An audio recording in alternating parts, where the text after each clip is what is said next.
Every transformation happens in the Chrysalis. I'm your host, Cindy Berger, and this is Conversations from the Chrysalis, a My Journey podcast. Here, we talk about the hard stuff, breakthroughs, and things that shape us into who we are becoming. This is your space to hear real stories, reflect, and feel inspired. So take a deep breath, get comfortable, and step out of this chrysalis with me and into your transformation.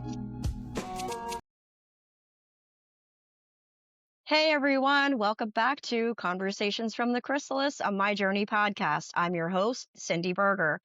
Today's episode is going to be a pretty powerful one because we're diving into growth, healing, and transformation, but not in a surface level way. We are walking through it step by step. And to do that, I have a very special guest here with me today, my friend Schatze. Thank you so much for being here. Thank you for having me. Of course, of course. So before we dive in, I just want to set the tone a little bit and say that this is a safe space. Absolutely no judgment, just real honest conversation. And today we're going to be using something that I call the butterfly model, which stages of a butterfly's life in metamorphosis. So the first stage is the egg, which is awareness. The second is the caterpillar stage, and that's the learning stage, probably the hardest stage.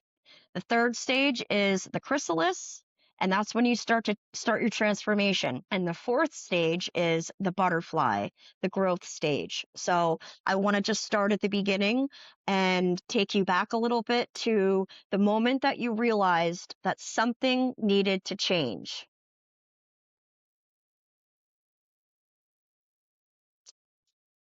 What was the moment you realized that something needed to change? Like, what was going on in your life right before that? Or was it a sudden or a buildup over time? It was kind of a build-up, but my mom got sick, and they had adopted my kids when my rights were stripped. So my mom got sick, emphysema, COPD. She paid me to come clean the house. And so, I saw her getting weaker and weaker. And when she passed, I realized my kids need me. They lost that mother figure. Right. So that's what did it. Did you feel ready to face that change, or did you feel kind of forced into it? It took me about a year to get fully clean, but I was around more. I took a little bit of time because I wasn't ready to leave my husband at the time. Okay. But over that year, it solidified that. Totally understandable. If you had to describe the version of yourself back then, what would they be? Like, if you had to choose 3 words to describe yourself in the past. Broke, completely broken. I lost my family. Basically, I lost my home. I wasn't working. All I cared about was drugs at the time. I lost my kids. You lost yourself, basically. Yeah. Yeah, my self-worth went out the window with my kids.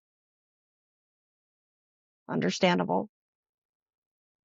Did you ignore any signs before you got clean? Like, did anything come up, but you just ignored it? Like, addiction talking or something in the back of your mind that was saying, something needs to change? When I lived at the farm, it was probably 4 years before I got clean. I had a breakdown and ended up in the nut hut, psych ward, uh, and tested positive for dope, and they sent me to rehab. So they argued I was an addict. I said I didn't. I fought it. I went to court. I lost. So I ended up 30 days in rehab. And how did that go?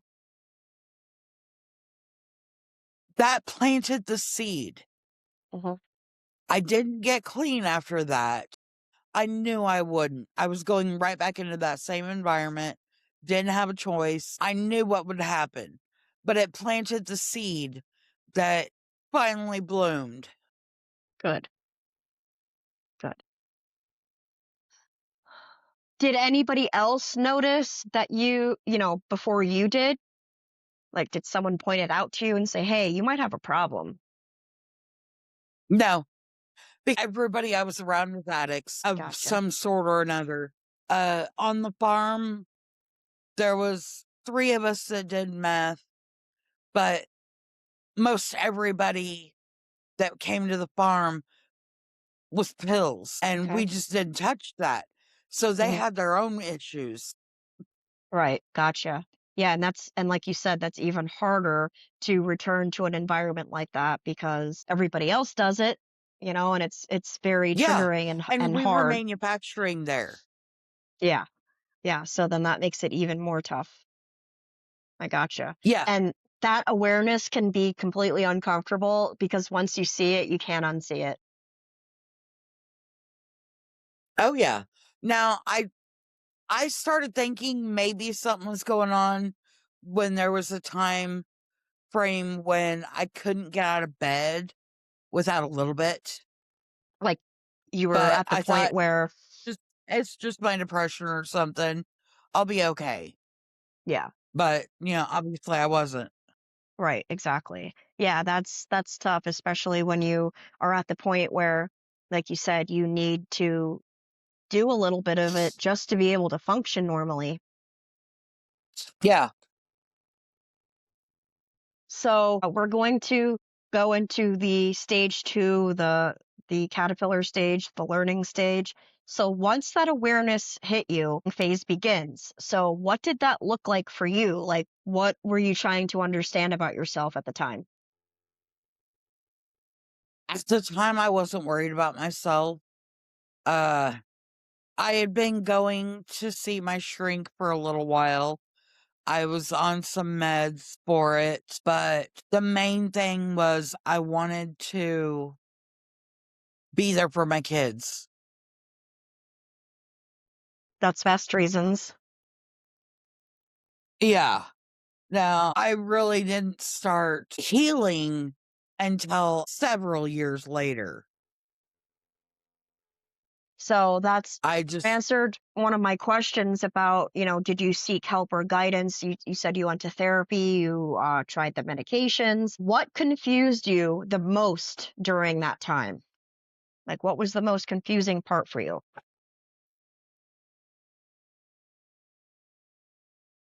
oh, for me, probably not being able to figure out what was going on in my mind, because I tend to be pretty self-aware of what makes me tick, Hmm. and I couldn't figure out why I was sleeping all the time, or why I had short temper and mostly just sleep for Yeah. hours upon hours.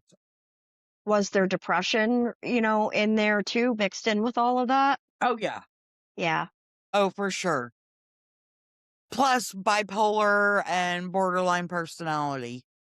Yeah. So that's really tough to add all that into the mix and then have an addiction issue. Yeah. Yeah. That's tough. Well, all of my mental crap is why I used. Hmm.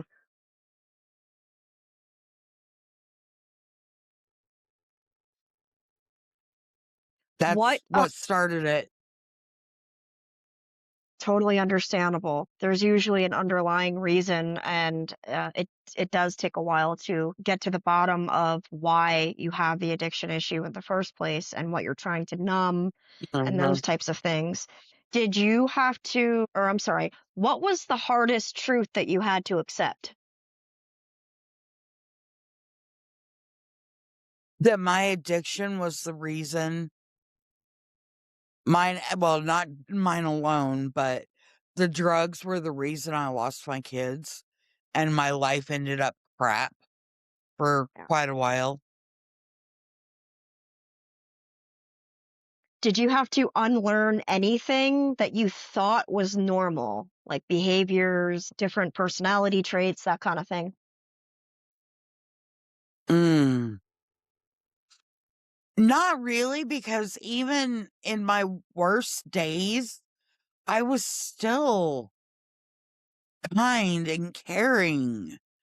It was weird because a lot of people say you can't make real friends during in addiction. I think I did Mm. Yeah, that's because not always true. I may not have been to them, but they Hmm. were to me. Yeah. No, I get it. I I get it. essentially I'm the same person. Hmm. Yeah, I can relate to that because, usually and especially with the type of drugs that we did, like methamphetamine, a lot of times it basically tells you, "Oh, I'm not doing anything wrong. This is the greatest thing in the world and everybody should do it and I'm not doing anything wrong. I don't have a problem, this and that." I mean, and that's the way a lot of addictive substances are. But I think in my experience, the meth was the hardest one. And for me to unlearn certain behaviors was difficult because that's basically all you know for a while. But at the same time, I also had a conscience. I still knew that something wasn't right. This isn't the way things should be, that type of thing. Did your perspective on yourself change once you found all that out, like figured it out? Did your perspective on yourself change at all when you realized that you had an addiction problem?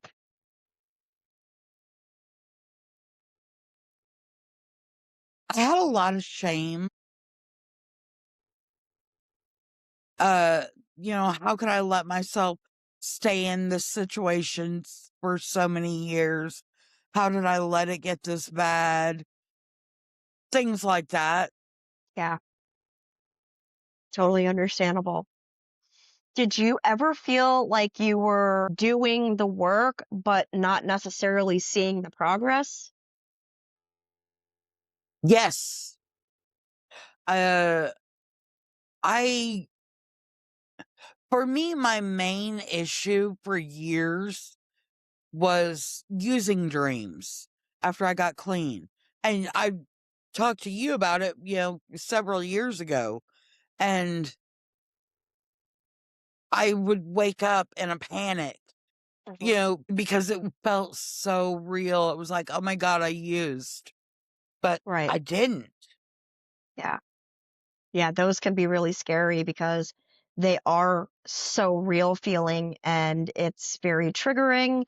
But I think my memory is terrible, you know that, but I do remember telling you, or one of the things I told you about those using dreams is basically like showing you a mirror of yourself and things that are going on and maybe things that you need to work on. And I remember you telling me, yeah, that makes a lot of sense. So I hope that helped. Yeah. Oh, you've helped me a lot. I'm glad. I'm happy to hear that. So what kept you Yeah, I going? wouldn't be where I'm at now if it wasn't for you. Aw. Well, I appreciate you saying that, but don't ever forget that it was you that did the work. I just showed you the way. Gave you some guidance, but you did that work. Yeah, but showing me the way is a big thing. For sure. Yeah. Oh, I'm glad I could help you. That's all I ever want to do for people is to help. So what kept you going when things felt overwhelming?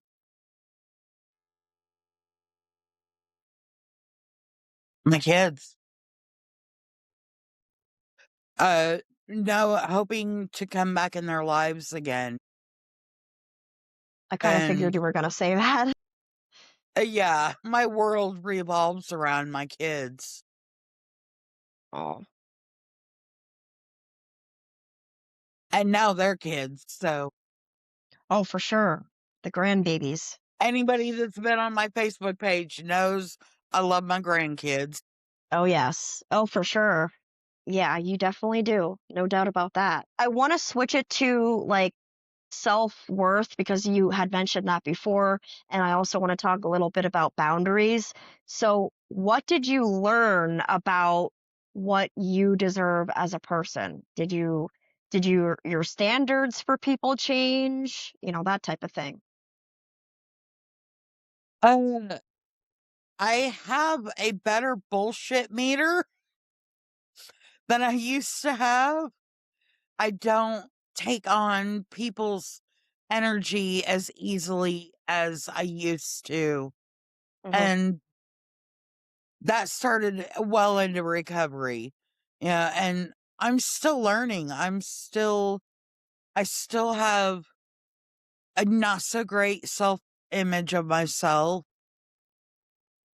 I still will bend to my kids with what they need. Although I have said no to them, which hurt. Mhm.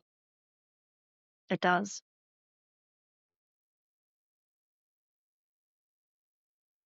But would you say that your self-worth has, like, only slightly improved, drastically improved? What do you think compared to when you were in, you know, the worst parts of your life?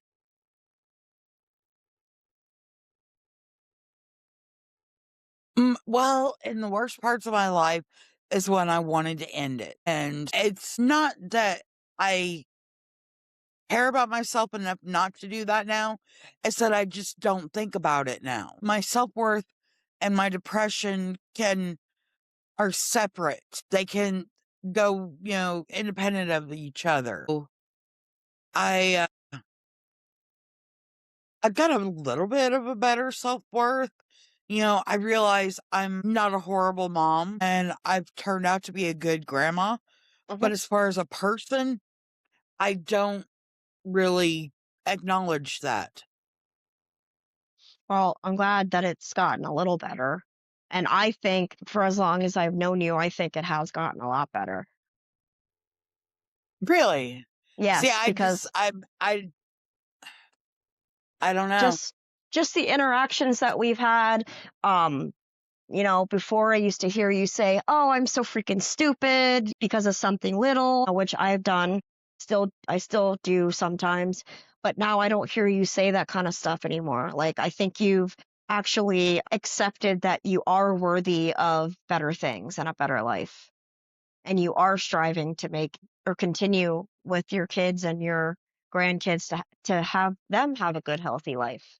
So I've definitely seen the change, even if you haven't acknowledged it yourself. I can see that change. See, I probably won't let myself see it.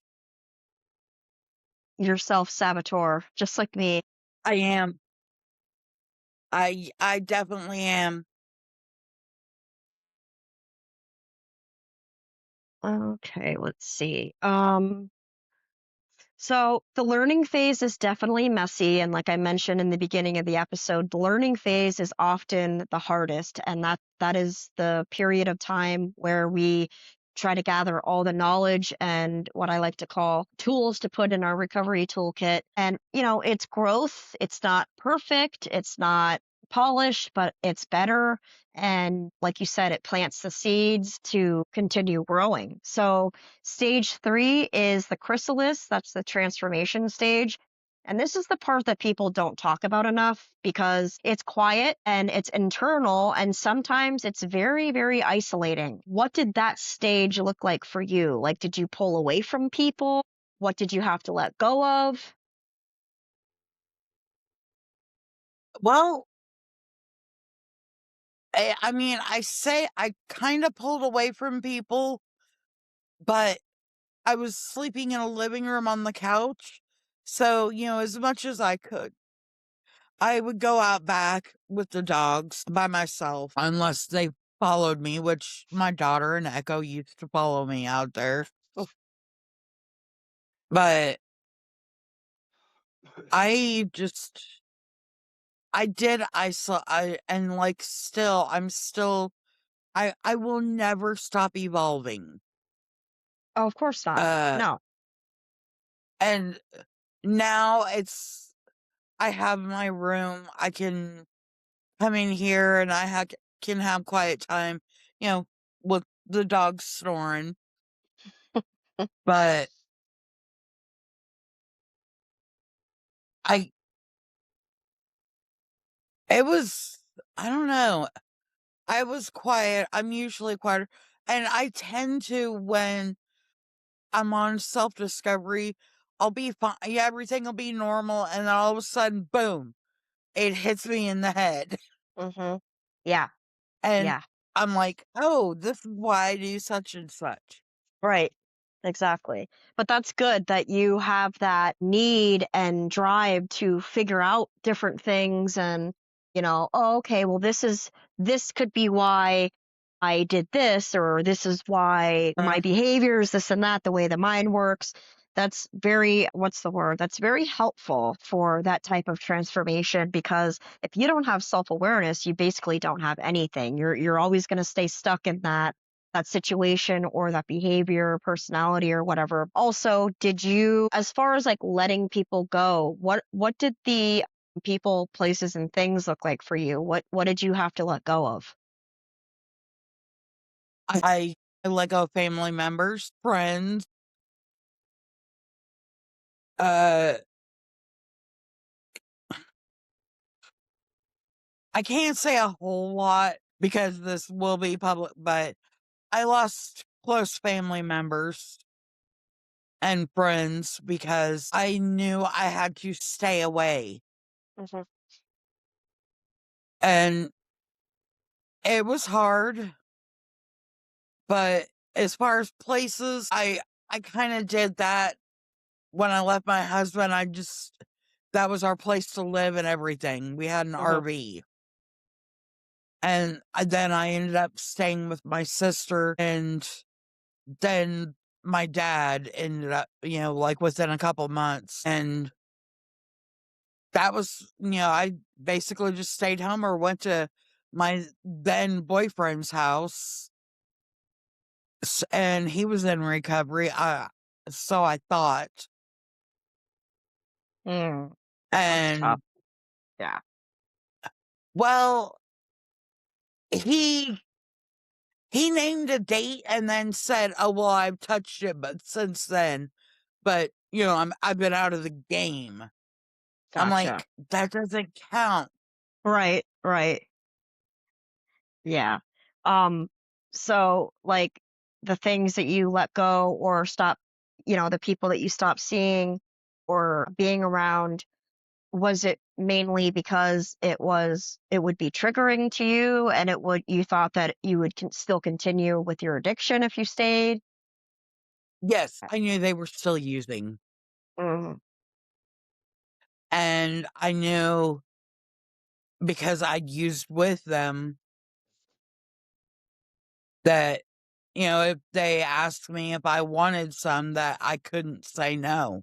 Right. Yeah. Well, that's a And good thing I'll to admit, know. I'm yeah, I'm 10 years clean and I've never been around it. Yeah. But I'm sure that you'd So be a lot stronger around it and be able to say no now versus when you first, in early recovery. yeah, Yeah. What about losing parts of your identity? Like, did you ever experience that through the whole learning stage? losing what? Like parts of your identity, like things that Oh. that kind of. Okay, go ahead. I've I've always had a lack of identity. My whole life I was Jack and Donna's daughter, or Brian's wife, or the kids' mom. So and so, my sister, Brooke's sister. I was never just Shotzi. Yeah. And I think actually that's one thing that I liked about the addiction is people knew me for me. Yeah. I may have been strung out, but that was me, not an attachment to somebody else. Right. I understand that. Has it And gotten any I better? still go through that. You still do? No, Well, we're all a work in progress. Now I'm more grandma. Nothing wrong with being grandma. That's a positive No, thing. it is the greatest in the world.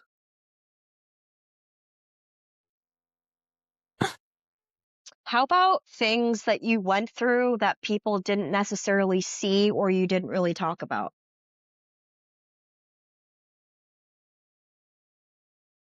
Oh, wow.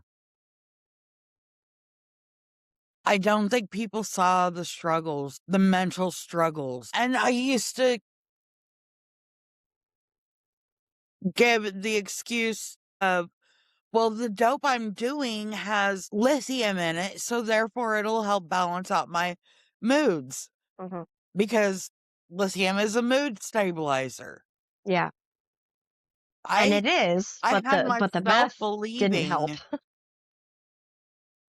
because we made, especially when we were making our own, it had the lithium strips in it. Mhm. It had lithium in it, so I thought, okay, this is my way of taking care of myself. Well, you tried. I yeah, it didn't work very well. When I'd come down, it was down. I'd usually sleep for 3 to days to a week. Yeah, Oh, actually holy not a crap. week. I'd always want to get high before then, but 3 days minimum. Of Other course, I'd than that, usually stay up for a week. yes, and that's crazy. I've been there too, and people say, "Oh, well, it's not possible for you to do that." Oh, yes, it is. Yes, it is. If you have a Oh, substance yeah. to help you stay up, oh, for sure. I think the longest I ever stayed up was 2 weeks. I Oh my started seeing God. shit. Yeah, yeah, and I bet that was scary. Like, what the fuck is going on here? Yes, I've hid from the little gremlins. I hear you. When people talk about shadow people, that shit is real. That shit Uh, actually happens. Now, I didn't see, like, the silent helicopters or anything like that. Me neither. I got a friend that did.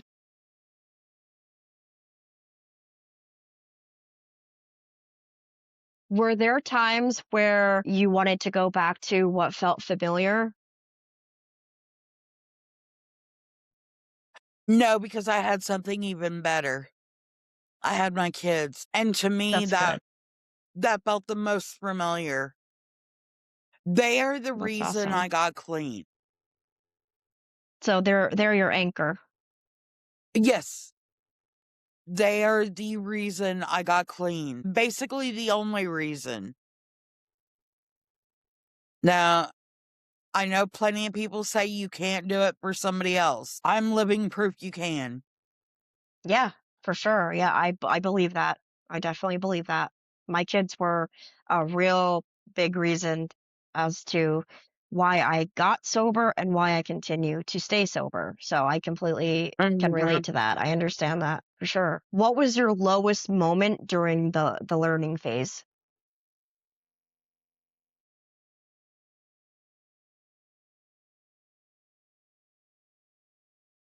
Honestly, I don't know.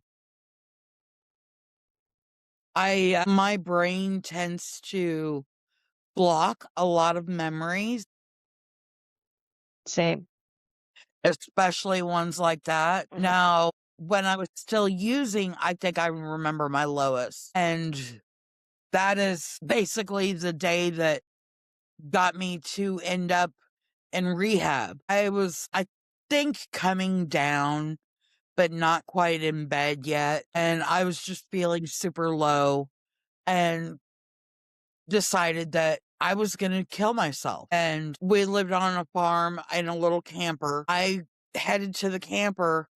I think my ex knew what was going on, something in my eyes got him, but I didn't say a word, went to the camper, reached for the gun, and he got to it right before I did.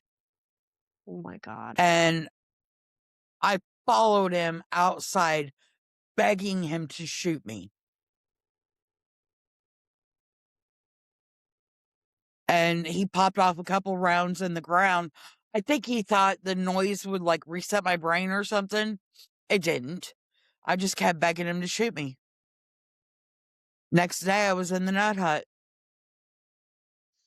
I'm sorry to hear that you were that low, that you were thinking about taking your life, but I'm super glad that he was there to avert that disaster from happening. And I'm really glad that you're still here, truly. Thank you. So, yeah, of But course, because I I mean, never would have met you. that's a thought that how many times. I mean, for years, it was at least a couple So times it's a been week I'd think quite a about few times. ending it. And that's years in recovery too, that I went that way. It's only been the last couple years that Do I you have realized that I don't wanna die.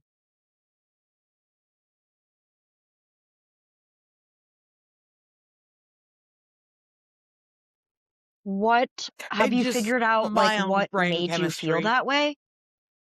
Like, was it having to deal with all of the emotions and It all of the started when crap? I was a Yeah, teenager. okay.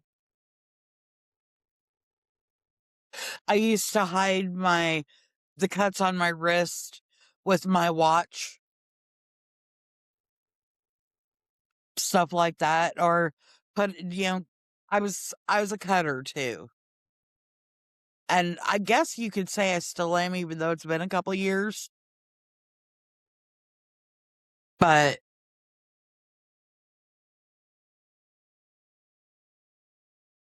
I don't know.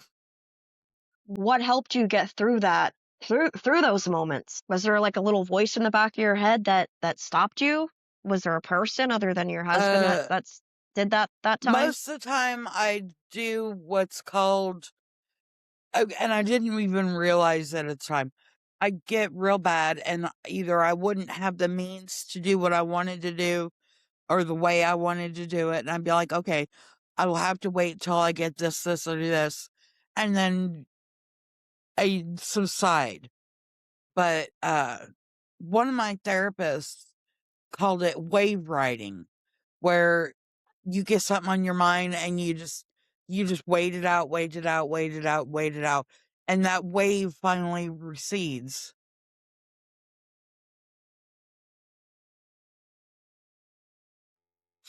That's I've got a interesting. Can you paper tell me on more it about that? somewhere. It might not be in this notebook. No, it's not in this one. Okay.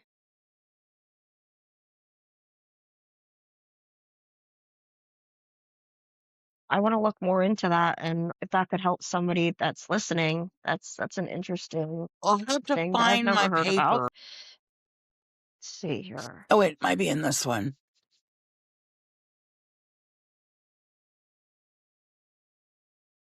Yeah, I'll take pictures of it.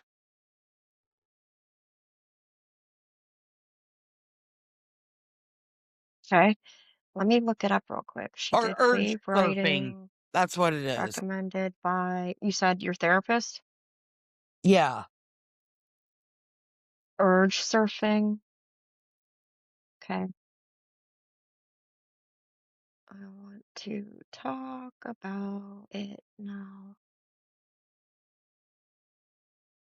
Let's see what Nova says about it and see if there's any like recommendations. So, okay. And actually, it's saying that it fits right into the butterfly model and into the caterpillar learning and chrysalis transformation stage.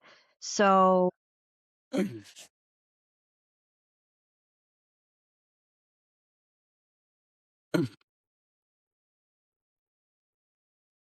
All right.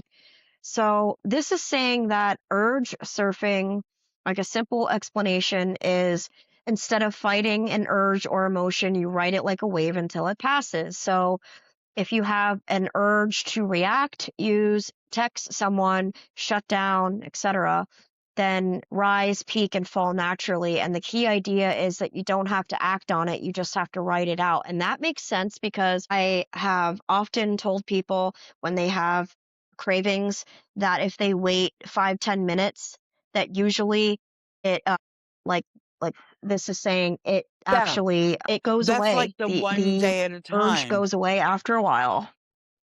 So, yeah, it really is. But it says the way to do it is that you pause and you notice what the urge is, and then you say,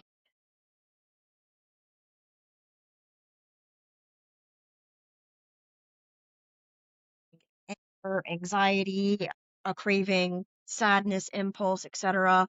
And then, so example is, I want to text them right now, or I want to escape this feeling. Then you locate it in your body, say, where do I feel this in my body? My chest, stomach, throat, jaw, because this is important because urges are also physical too. And then the third step, observe it like a wave. Instead of reacting, you notice the intensity on a 0 to 10 scale, if helpful. You watch it rise and fall without doing Oh. anything. And you can literally say, okay, this is the wave building. Number four, breathe through it, don't fight it. You slow your breathing, no fixing, no distracting, just stay present and think, I can feel this without obeying it. Number five, wait it out. Urges usually, like I said, they peak and fade within minutes if you don't feed into them. So even 5 to 15 minutes can shift everything. And the last step is after it passes, you reflect on it. You ask yourself, what changed? Did I survive it? Did the urge actually control me? And over time, this builds confidence. And then wave writing is writing through the urge instead of acting on it. So it's basically emotional dumping onto paper so you don't act impulsively. So how to do wave writing, you would grab anything to write on, including your phone, a piece of paper, journal, it doesn't matter. Then you write exactly what you feel in real time, no filtering. So, examples, I want to explode right now. This feels unbearable.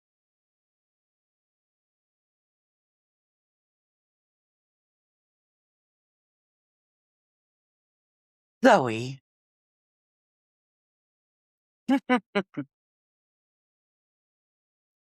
I'm full.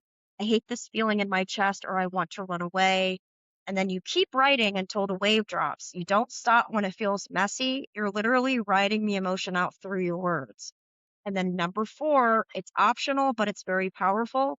Afterwards, you can reread, and you'll often see that the intensity dropped on its own.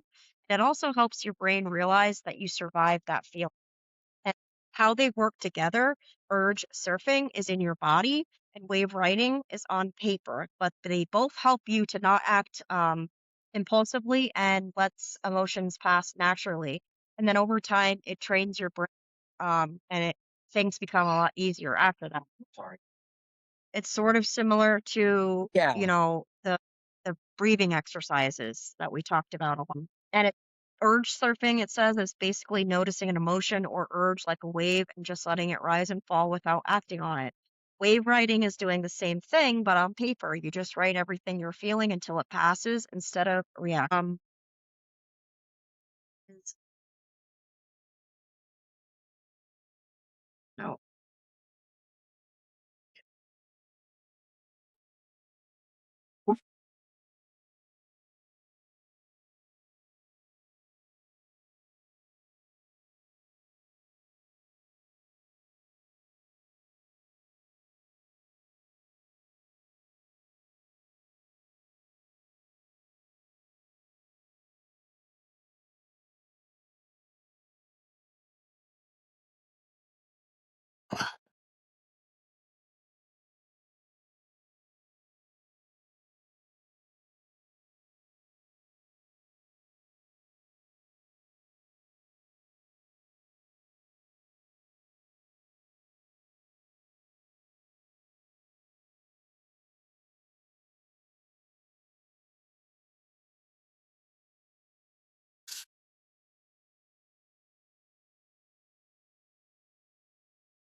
Oh.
Uh-uh.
Oh, okay. So In the stage 3 chrysalis stage, the transformation stage, transformation is not linear, it's not clean, it's not comfortable, but it is necessary. And then comes the growth stage, the stage 4 of the butterfly. So it is not perfection, but it is evolution. And I wanted to ask you where you are now in your I'm in journey. different places and different stages and different places of my life. Like my recovery, I think I'm the butterfly. With a couple of relationships that are or were strained. Now things are changing. I'm still in,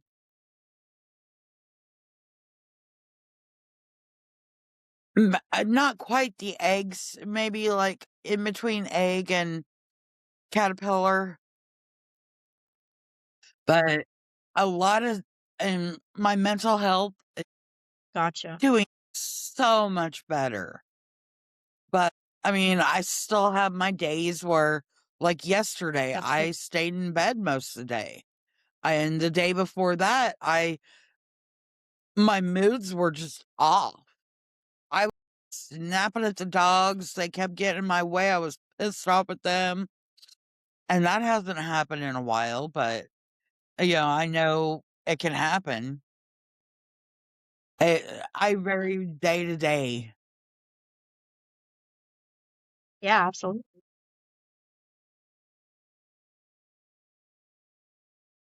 How do you see yourself differently today, and what are you most proud of? In some ways, I still see myself almost the same, except clean. Uh, yeah, I still Mhm.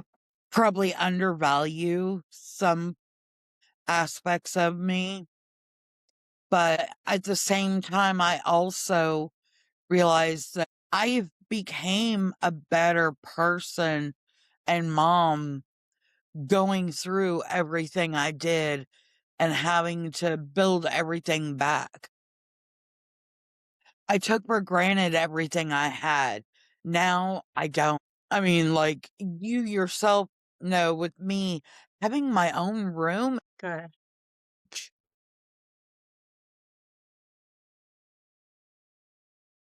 Mhm.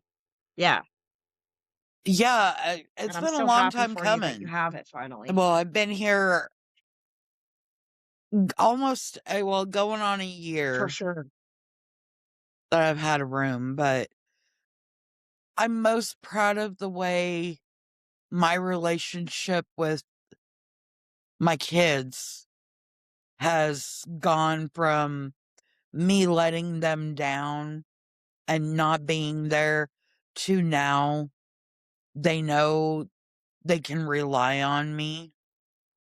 I mean, maybe not financially, but they know I'm always here for them. Like, I spent just not too long ago, I spent 10 days at my son's, and my daughter called me with laundry updates. Mhm. Just random things to That's call good. about. That's But that's always, a every good time thing. I'm gone, she'll call me just randomly. It was just tell me about her day or whatever, anything.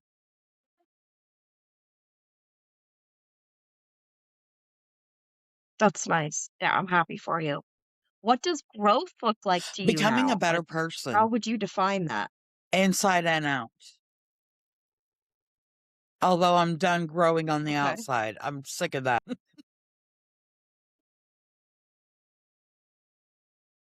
What would you tell the version of yourself from the awareness stage? Like, for where you are now, what would you tell the egg stage of you It gets if you better. could talk to yourself from the past?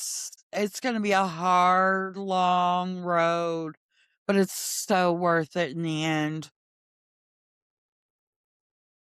Yeah, I am probably Definitely. the best version I've ever been of myself now.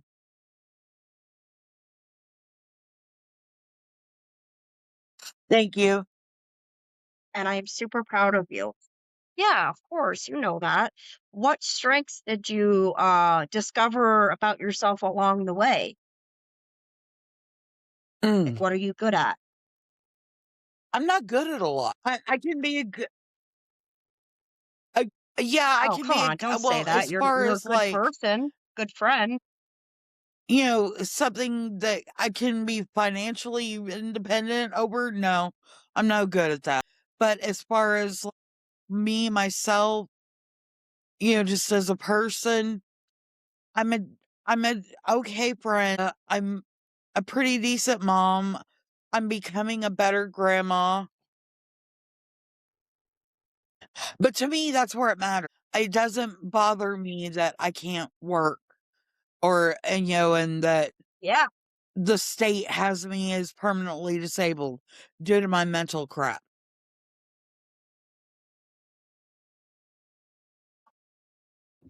Mhm. Well, I have to agree with you that the emotional side and being able to be there for your family the way that you always wanted to be, I think that's the most important other than having like a skill set or, that type of thing. How has your transformation impacted your relationships? Almost all of the relationships I'm in, it's helped them for the better. I mean, I may not be stable, but I'm stable as far as mentally. Well, for the most Mhm. part. I mean, I still have my ups and downs, but I'm somebody that people can trust. And they see that when they talk to me, even through Messenger. Mhm. Yeah, I do. So, what message would you tell someone listening that is struggling right now? What would you tell them that a Oh person that is God. still in the early stages? It gets so much better. And it may not seem like it, but it's worth it in the end. You will get back so many things that you didn't even realize you lost. I mean, uh, you know, people will For look at sure. you and they won't automatically think, oh God, there's another drug addict. Let me hide my belongings. They'll smile at you in the store. Even if now going to the store, it leaves you anxiety. You are so worth it. Yeah. Yeah, it It can. is worth recovery. And if you need help, reach out. Yep. You just got to sit through it and do the work. And right. Right. Yeah, absolutely. I think that this has been a really powerful conversation, like I knew it would be. And I want to thank you for your honesty and your willingness to come on here and tell your story and be vulnerable. Anything that you would Oh, like to share? in recovery, you're worth it. Nobody is That's beyond fine. help. I mean, I even know people that would never in a million years get clean, and they're doing good, so good. I mean, I never thought I would. I never thought, and Yeah. yeah, I can't Yeah. mention names, but other people would. And I see them and they're thriving. And I'm just so happy Hmm. for them. It's a really great thing to see. Yeah, I agree. So, so to anybody listening right now, wherever you are in your journey, in your awareness, you are not alone. If you are learning, keep going, like Shotzi said. If you are transforming, just trust the process. And if you're in the growth stage, trust me, you have earned Thank your you. wings. Thank you, Shotzi, for being here. Yeah, of course. Loved having you. Always love having you. And to anybody else listening, thank you for being here. Thank you for listening. And we will see you on the next flight. This is Conversations from the Chrysalis and your host, Thank Cindy you. Berger and Schatze. Thank you.